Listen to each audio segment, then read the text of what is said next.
piece from our high school students who are ready for the Illusion concert coming up next weekend. And this is in recognition of Music in Our Schools Month. As we know, music is not just something that we do for fun. It's something culturally that we need. It's something that feeds our soul.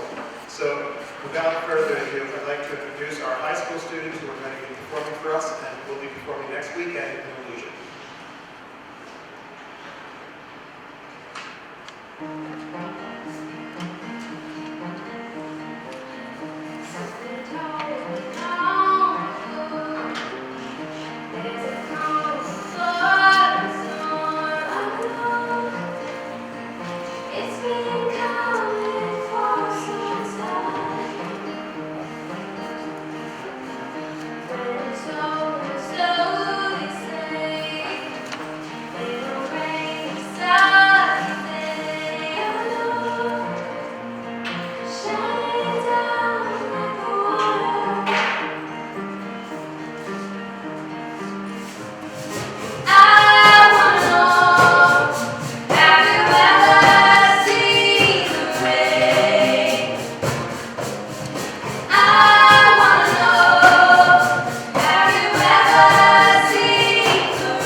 Well, hello everyone. My name is Amanda Eppolito, and I'm a singer in Illusion this year, along with all of my band members and singers.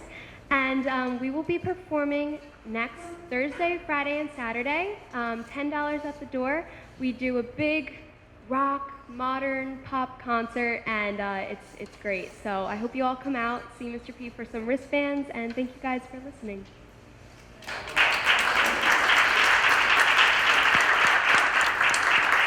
Thank you. Fantastic. We're now going to open up the public hearing portion of tonight. The public hearing portion that I'm here to talk about is our Code of Student Conduct.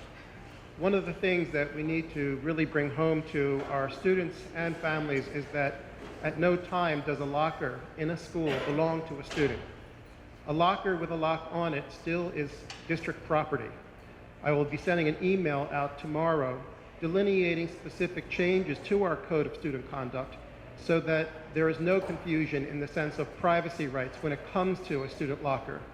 This is important for us so that we can actually ensure that there is not only nothing being brought into our buildings, but so that our students understand that in the final analysis, we're here to protect them and to ensure a safe and orderly environment. Therefore, students need to understand that at any time their locker may be open, even if they have a lock on it, should there be cause to believe there could be something that should not be in our school present in the locker. So that'll be going out tomorrow. and this will be voted into our policy tonight as a change on the Code of Student Conduct, and I'll be emailing that to everyone tomorrow. Thank you. I'd now like to introduce Mr. Garrett Hamlin. We have our performance energy contract coming back up for a public vote in May. I believe that this is a benefit for our school district in the sense that it will save us money, and it not only saves us money, but it makes major improvements to our roofs of our buildings without any impact on the actual budget. So it's a project that actually will save us money and doesn't cost us anything. So, Mr. Garrett Hamlin.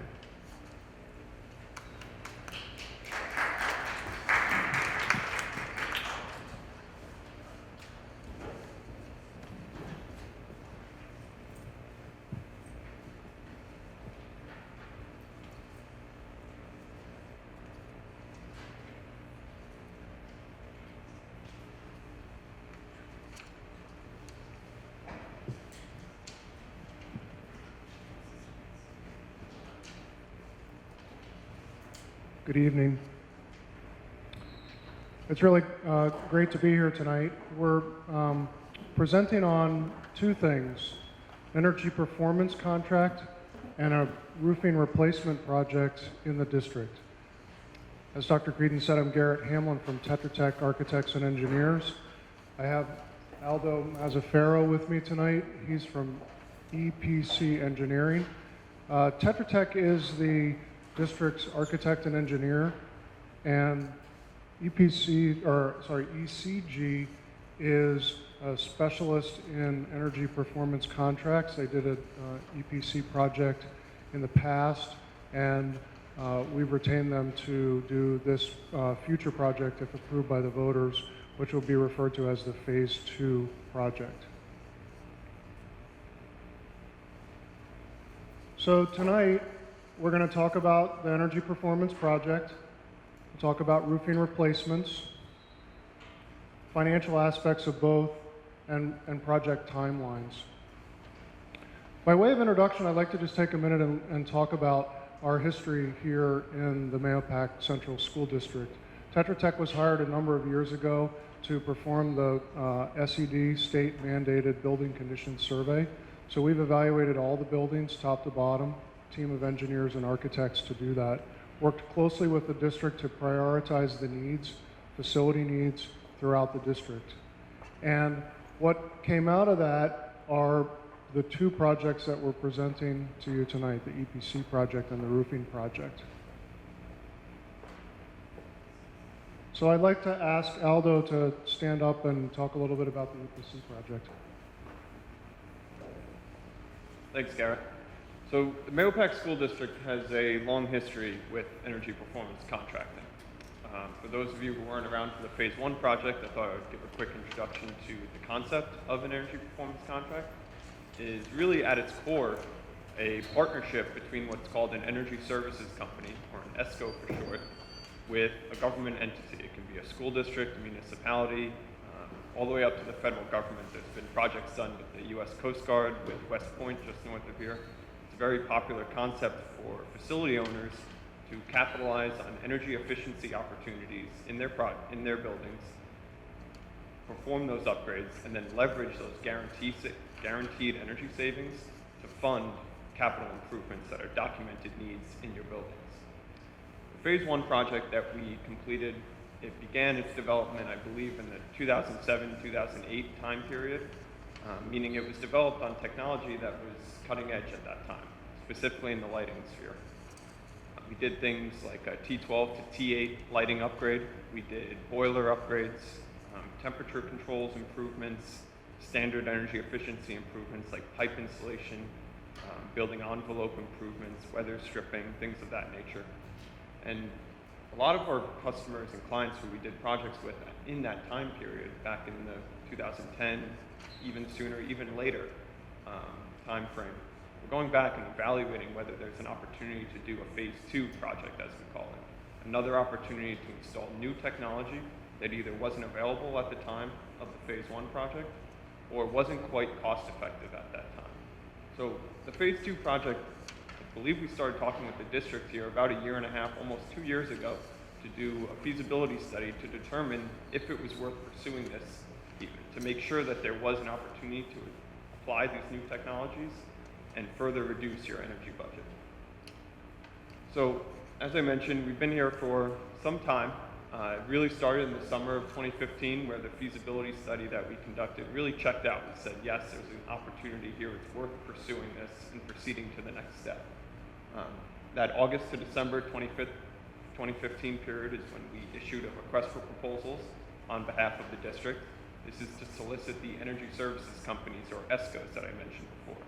4 companies came out, audited all of your facilities, looked for energy savings opportunities, and developed self-funding EPC proposals that we helped to evaluate with the help of Tetra Tech to determine who the best partner is for the district.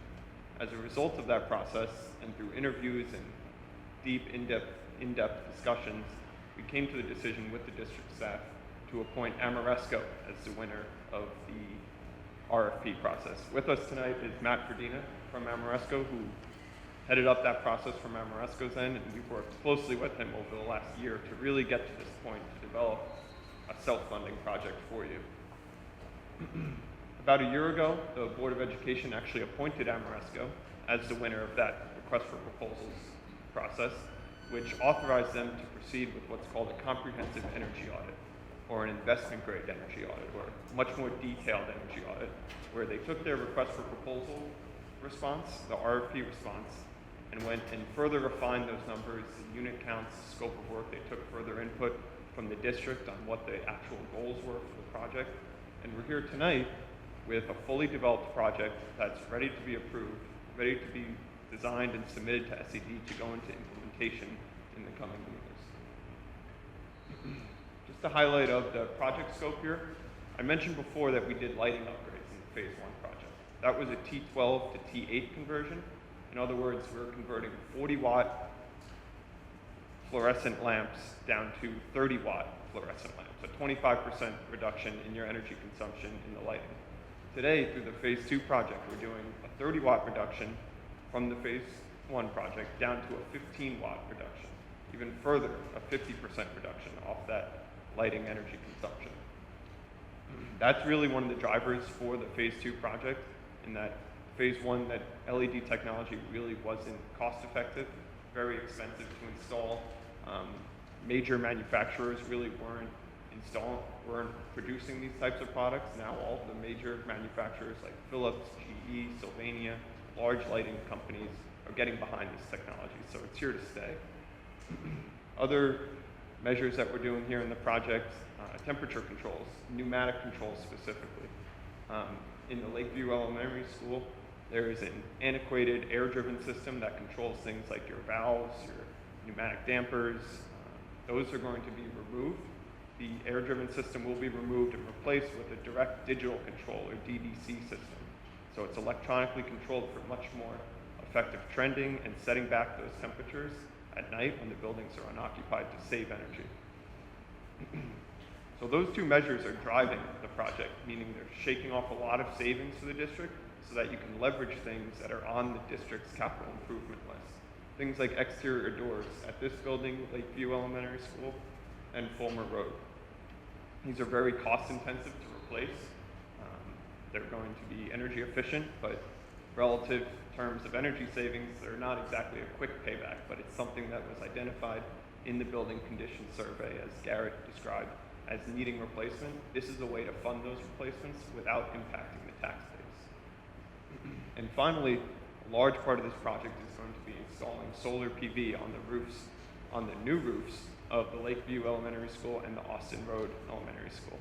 I don't want to steal too much of Garrett's thunder on the capital project that he'll describe, but once those roofs are replaced through the capital project, the solar will come on top of that without puncturing it, and the roofs will have a 20-year warranty from the capital project with a 20-year warranty on the solar system, so that those buildings will be generating electricity for the next 20 years under warranty. It's a very logical approach for the district. It's very well thought out.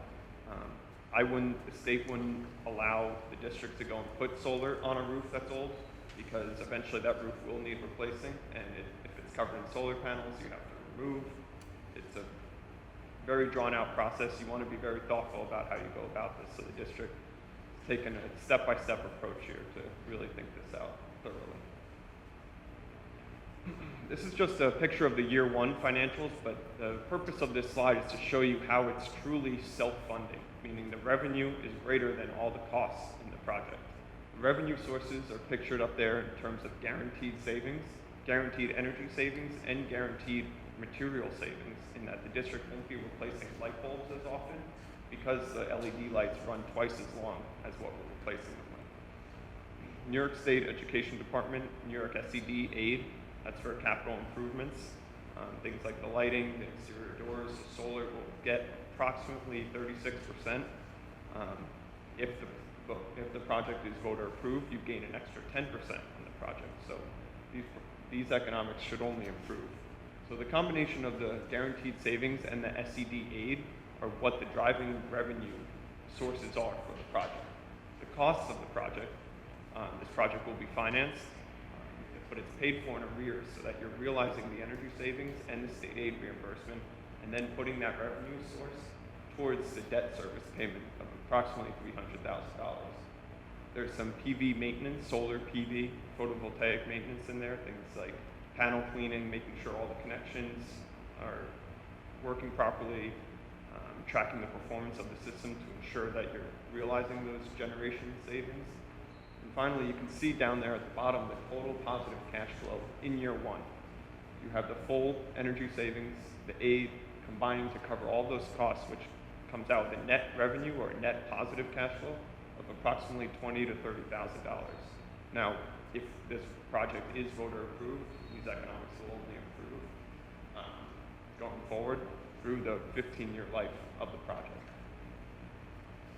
So just wrapping up here, the next steps that we'll take to make sure this project is implemented on time is, once that May 16th vote for this project and for the capital project is approved, we'll move forward with finalization of the contract, reviewing the comprehensive energy audit to make sure that it's in line with the contract.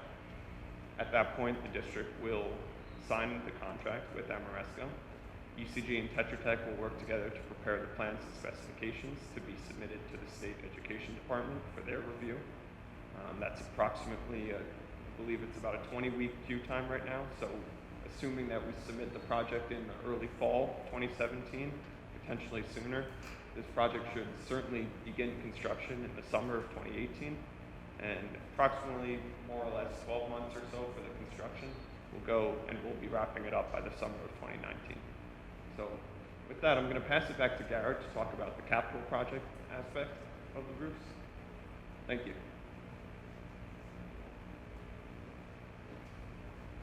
So before I move on to the capital project, I'd like just to take a moment and ask, are there any questions about the energy performance contract, what Aldo presented? We're glad to field questions at this time on that. Please, go ahead. What is the overall life of the inverters that convert the power from DC to AC, and is the replacement of the inverters figured into the overall cost analysis? Generally, they're warranty for 10 years.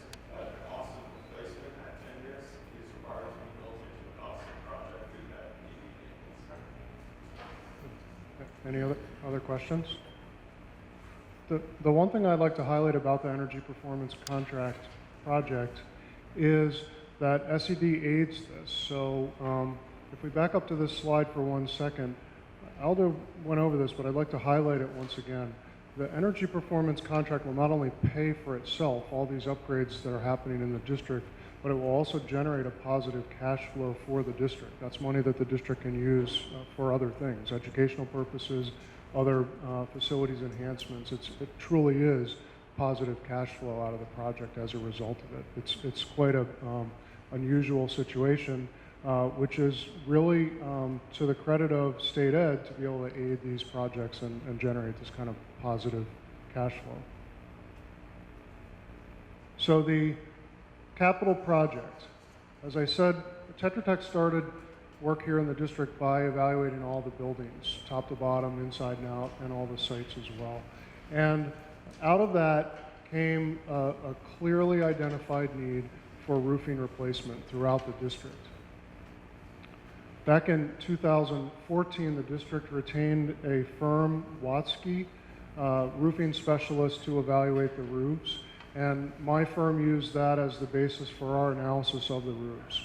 Tetra Tech has been working in schools for over 50 years, and we have a specialized roofing expertise. So we brought our roofing experts down, used the Watsky report as a basis for starting our own evaluation, confirmed areas, square foot, condition of each of the roofs. And as a result of that, it was very clear that the Watsky report was spot on. The roofs in the district are certainly aging, out of warranty, leaking, maintenance issues. The district, at our advisement, also performed what's referred to as a nuclear and infrared roof moisture scan of each of the roofs. So this is a non-destructive testing where a firm gets up on the roof, uses a nuclear thermal scanner. It's all safe, nuclear, but it's not a safety concern, to evaluate the areas of the roof that are wet. And this gives us additional information about the condition of the roofs. And I'll show you some images of what the thermal scans resulted in. So this is showing that this roof is predominantly covered with moisture. And I'll show you some specific roofs as we go along here. So over the course of the years that we've been contemplating this project, simultaneously with the development of the energy performance contract, it made a whole lot of sense to tie these two projects together. Rooftop solar photovoltaics on old roofs doesn't make any sense. SED doesn't allow it, but it just doesn't make any sense. And so the idea of replacing roofs as part of a capital project that's aided by SED, and then putting new solar photovoltaics generators, solar generators on the roof, really is a well thought out and well conceived concept. So we evaluated which roofs were both most needful of repair and also the best candidates for photovoltaic arrays, and have come up with the high school, an area of the roof on the high school that's a chronic offender. I'll show you some images of that in a moment. No photovoltaics are scheduled to go on that roof, but that's clearly a chronic offender in the district. Lakeview Elementary School and Austin Road Elementary School are slated for roofing replacements that will then get solar photovoltaic arrays on them. So here's Lakeview. This is an aerial photograph of the building and the site, and the roofs that are scheduled for replacement if the vote in May is successful are these roofs. Just as a point of reference, this roof here over the gym is the brand new roof, recently replaced a year or so ago. So this is an image of the thermal scan that was done of the Lakeview roof. So you'll see the brand new roof here, no moisture. Areas of red indicate moisture. So these areas are predominantly holding moisture, various levels of saturation essentially. So I'm going to back up to the roofing replacement slide. These roofs are exactly the same roofs that are showing moisture in the thermal scan. If we look at Austin Road, it's a very similar situation. These are the roofs that the project will replace upon a successful vote in May. And here's the area of thermal scan for the Austin Road roof. The high school will include this roof here. And I don't have a thermal scan of that, but there is one in the report. Again, these are all roofs that are chronic offenders. So the roofing project really is a basic infrastructure project that the district is in need of. We're going to talk a little bit about finances in a moment for how the project's going to be paid for. But what I'd like to do is just give you a sense for how we developed the budget for the roofing project. So we take each school, we look at each area of roof, we assign a square foot dollar unit cost, we develop a base budget for that, and our experience in school projects and understanding how SED works, we budget for contingencies, cost escalation, incidental expenses, and come up with a project total of $3.719375 for the project overall. Mr. Klamser is going to speak about the financing mechanisms for the project.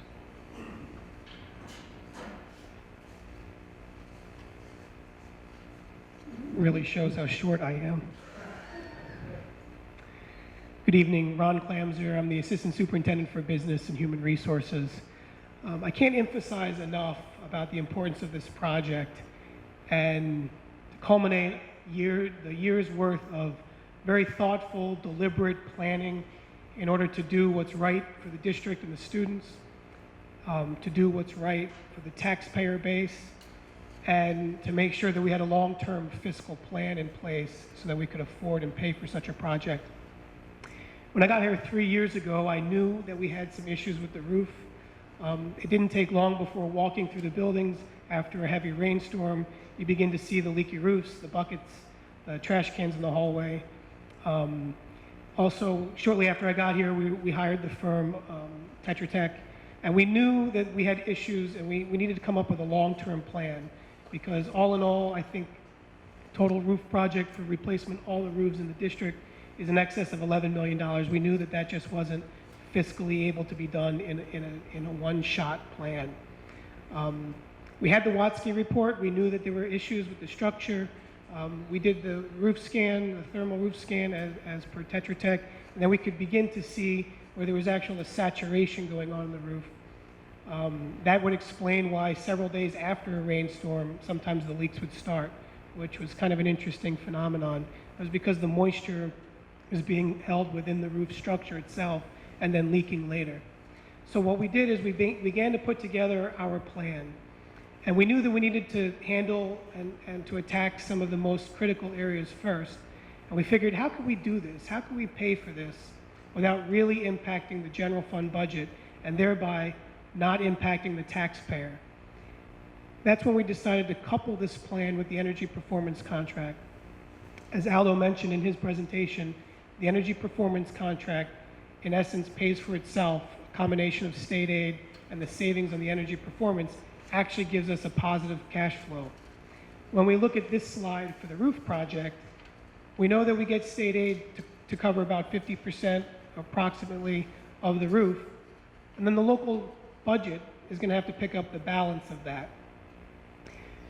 What we did strategically a couple years ago is we established by voter approval a capital reserve fund. So when we had excess monies in a budget, we were able to put that money aside.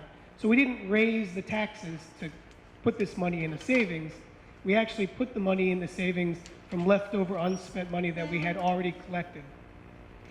What we've been able to do by creating this capital reserve fund is take money that we've already put in savings to pay for the local portion that's not being covered by state aid. It's not exactly dollar for dollar. There's probably a very small portion that needs to be covered in the general fund, but I'll draw your attention back to the energy performance contract, where we have a savings from the energy performance contract. That savings more than covers the excess that would have to be paid. And that's why we're very confident in being able to say to the taxpayer that we can do the roof project and the energy performance contract with no tax impact to the general fund budget, which means we can operate this, do the project by not increasing tax levy purpose for this project. And that's something that we're real proud of, because we've taken a lot of thought, it's been a lot of deliberate action, and it's been a lot of long-term planning so that we can afford something that's so necessary for the students and for the district, and do so without raising taxes for the community.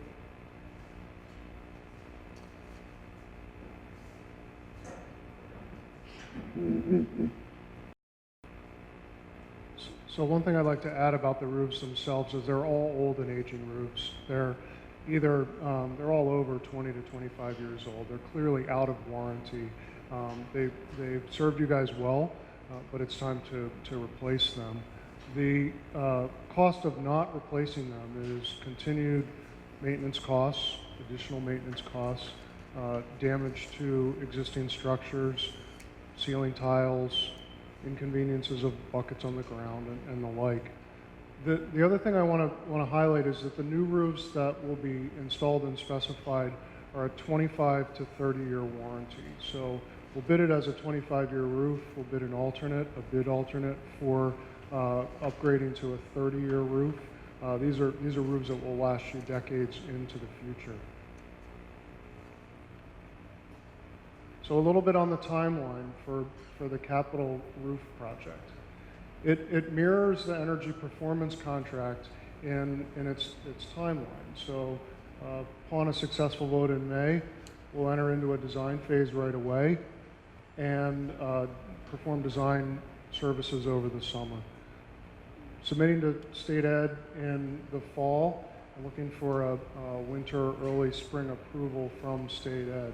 There is a variability in the time frame that projects can come out of state ed, how long they take, but typically these kinds of one-for-one replacement projects can go a little faster through an expedited review process. So we'll look to do construction in the summer of 2018.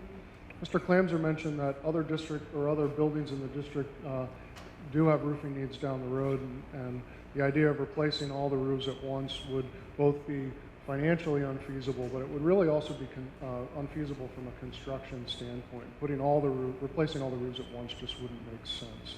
And so this idea of phasing roof project work potentially over 2 summers is likely the way we'll see this project constructed.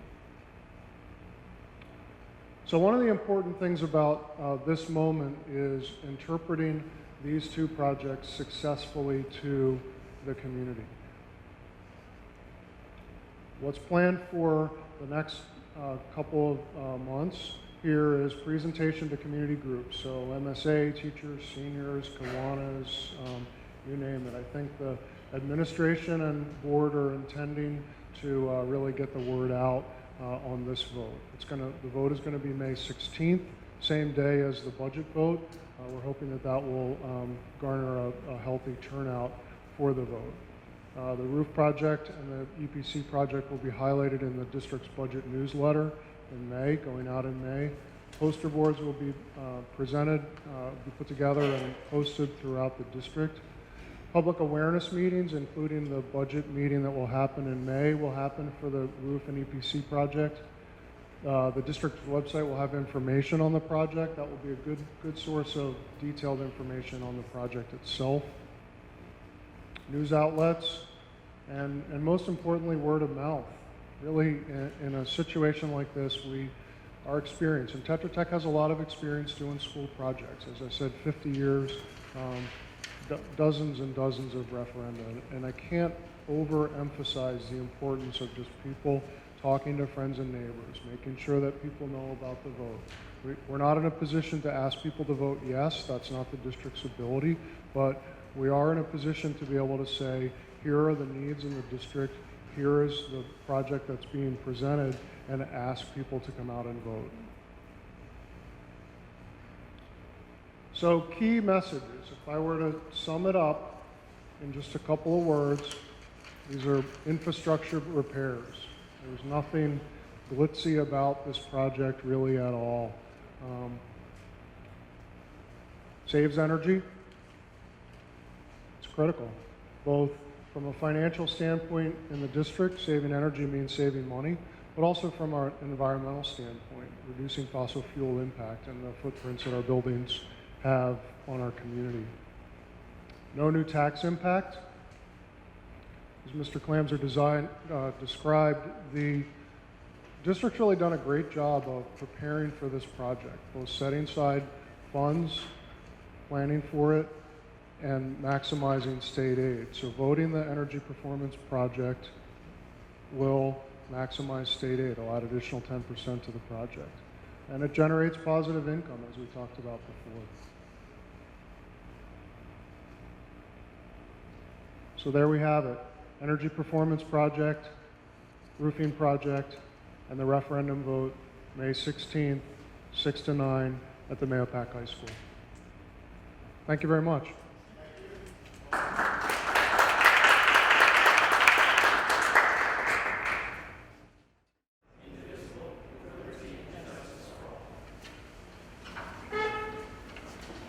Could I have a motion to open the regular meeting? Second? All in favor? Aye. I apologize, a few of our trustees are not here this evening. There's been some illnesses going around. I'm grateful to the trustees that are here. This is an important meeting, as you heard from Tetra Tech, as well as certainly our musical performance and some other items on this agenda this evening. I'd like to begin with our communications, and this is an opportunity for resident comments on agenda items only. Are there any residents here this evening that would like to make a comment on agenda items only? Okay. Moving on to finance, can I have a motion to accept the warrants? Second? All in favor? Aye.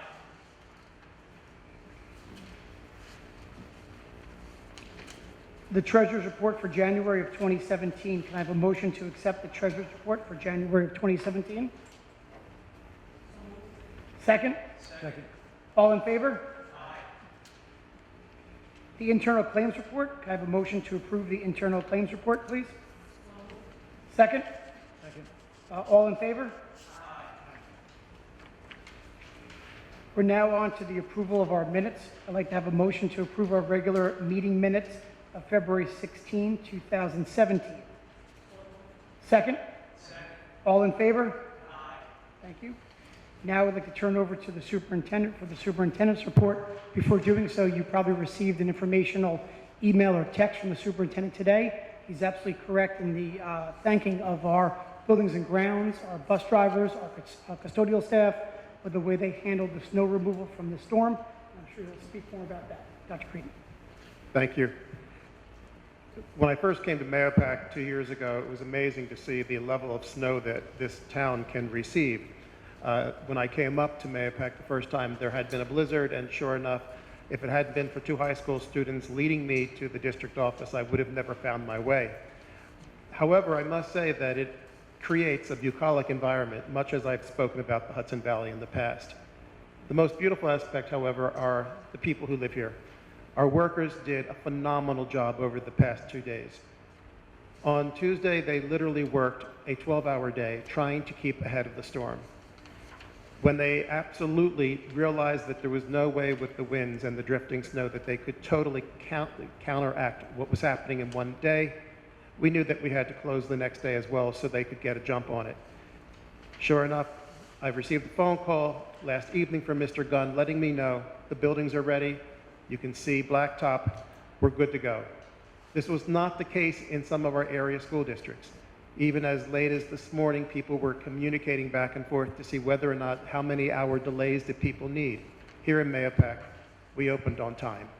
And that is simply a result of the dedicated service of our employees. Why did they do this? Because they know what we're about. We're about our children. And that's what our schools celebrate every day. So on behalf of the school board, as well as the trustees, the teachers, the administrators, we have to thank them. Under very severe conditions, they actually did a horrific job. Not a horrific job, a fantastic job.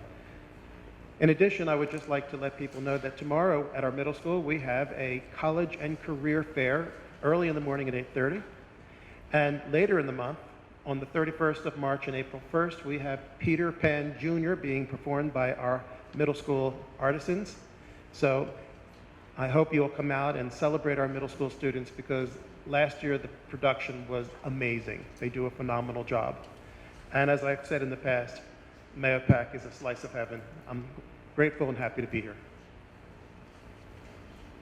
Thank you, Dr. Creedon. The Board of Education Committee reports this evening. The buildings and grounds was tied into the Tetra Tech presentation that you heard earlier. And I don't know if we, Mr. Mongan? Yeah. I apologize. We had a building and grounds meeting on February 27th, and Tetra Tech did the presentation over there, which they did a great job. We certainly do have a lot of, the roofs are definitely aging. I guess it's come up about $11 million to replace all the roofs.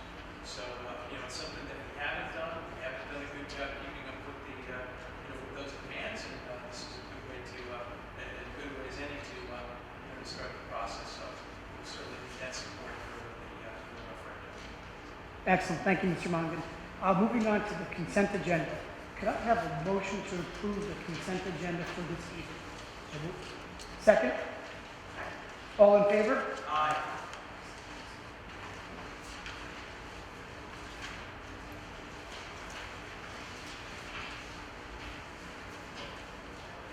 I'd like to just bring your attention to two items in the consent agenda. They are Subject L and Subject N, and they are both donations I'd like to read out loud. The first one for Subject L is whereas the Board of Education of the Mahopac Central School District accepts the Heart of a Giant Award, a grant from the Hospital of Special Surgery in honor of 2016 varsity football player Charles Burt.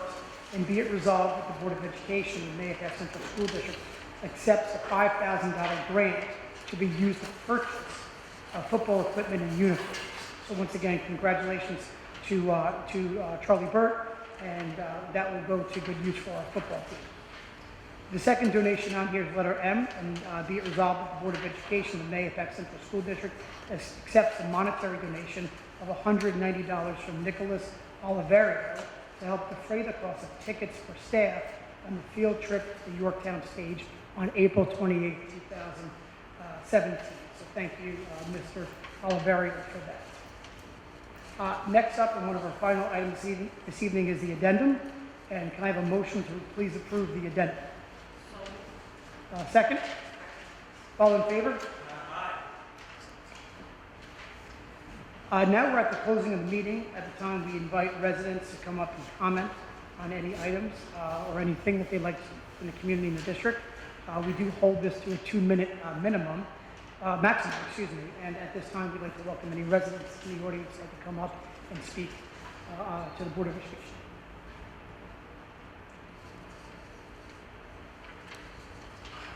Okay, thank you very much. At this time, we'll call for a motion to close the Board of Education meeting. Second? All in favor? Aye. Thank you all for coming this evening, and thank you to Mr. Klamser and Tetra Tech.